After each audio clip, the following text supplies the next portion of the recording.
their driving force, Yeah. Yeah, that's another really good thing to mention is this resistance to hurt that leads to bitterness.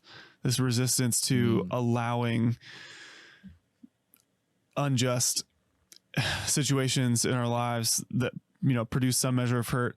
This unwillingness to let that stick around and to become part of the primary motivation for so many people. So Dude, you hear so many people. I'm even watching right now The Last Dance, which is a documentary series about the Chicago Bulls, and as they're going into their the season that they're trying to win their 6th NBA championship.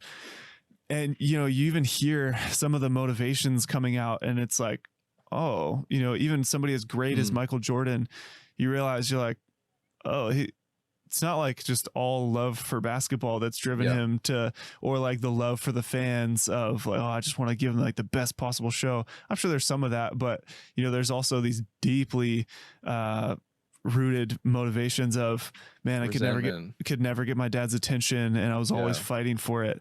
And how I got my dad's attention was finally becoming better at basketball than my brother. And it's like, whoa, it's crazy to get into. But so I think what you were getting at is the language for that I would use is, this resistance to and a hard line unwillingness to allow hurt and bitterness to become a part of the central motivation and the driving factor behind what we do.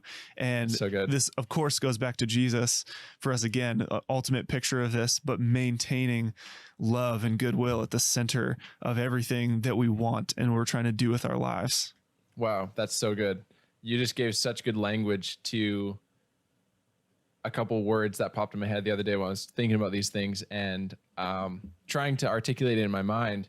And the thought that kept coming to me was this: in every situation, you can either take responsibility or you can take revenge. And I think that's basically it. I don't think that there is a middle ground. I honestly don't think there is. I think that it's Cain or it's Abel.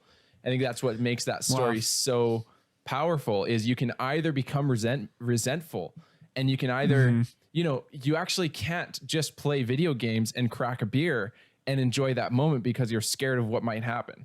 The option is you can bring the world one step closer to heaven, or you can bring the world one step closer to hell with every single choice you make. I don't care about having a conversation about like free will or determinism. As you know, I've listened to like 10 hours of debate on that this week, but the conclusion I've come to is like, I don't care what the technical answer to that question is. The fact is, we all act as if we believe that we have free will. That means instantaneously, okay, first of all, it means that we believe in free will because we act as if it exists. And that's what belief is, as we established in our first podcast. At least that's the way I define belief. So without getting into like all these other tangents, what I'm trying to say is that means every choice that we make, every moment, and every conscious thought that we have a say in choosing or not choosing. Am I going to think about this, or am I going to think about this? Am I going to watch this video or that video? Am I going to have this podcast conversation be about this or about that? Every single choice we can choose to sow into goodness or into destruction. And we truly, I believe we truly have a say in where humanity ends up. It really was human beings who led the planet into the kind of death and destruction that we've had for the last 100 years.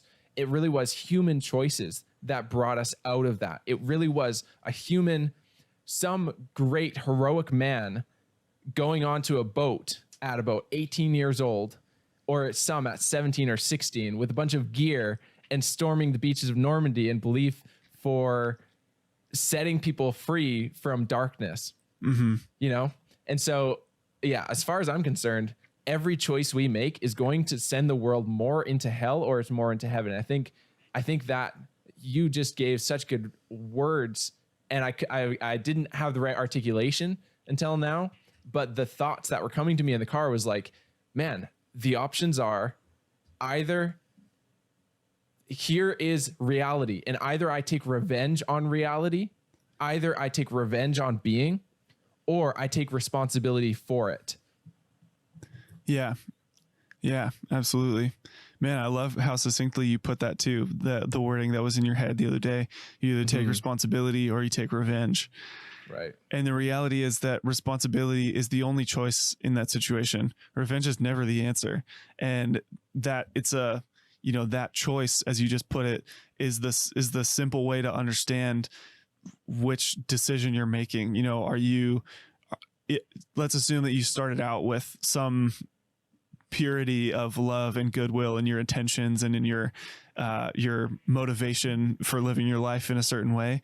And then every situation that happens where something can be legitimately unjust that happens to you, something can be actually bad that happens to you, but it's still the choice of responsibility or revenge. I'm either going to take responsibility and say, wow, there's a sign of something going wrong in the world.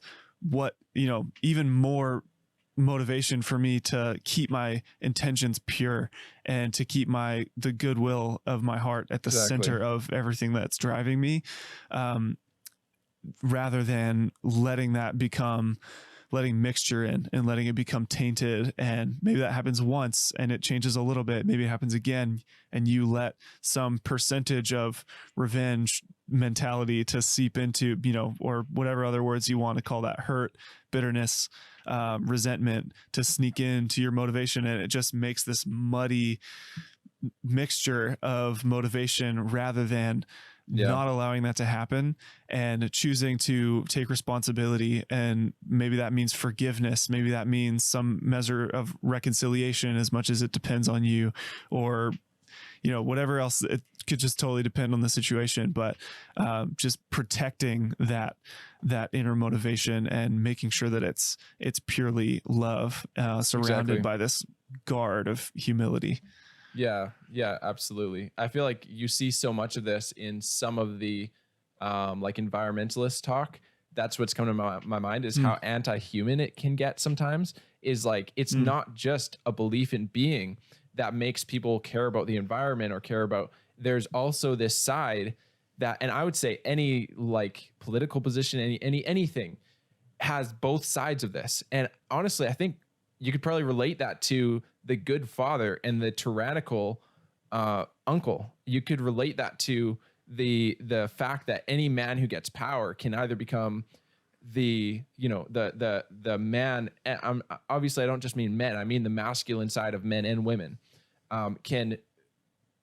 The man who becomes powerful, he can abuse that, and he has the potential to abuse that, and it comes from resentment. But yeah, I feel like when you look at the environmentalist like movement, there are people with the right intentions who are trying their best to take care of the planet. But for some reason, when it comes to the planet versus humans, people who care about the planet so often become anti-human. And the thing that you hear all the time is, we are a cancer on this planet. And that's so interesting to me, because I think that is just so much resentment. That sounds so much to me like taking revenge, taking resentment. And it's like, what do you do with cancer? You cut it out, you destroy it. It's like, if we're a cancer on the planet, why don't you take care of yourself and go like get rid of your own life if you think that you're a cancer? Or are you saying that other people are a cancer and what, you're above them? There's something about it that's so resentful and anti-human. And it's not just, it's not like environmentalists have a different tendency than others. It's just one way that people express themselves, especially politically, that ends up being just so anti-human,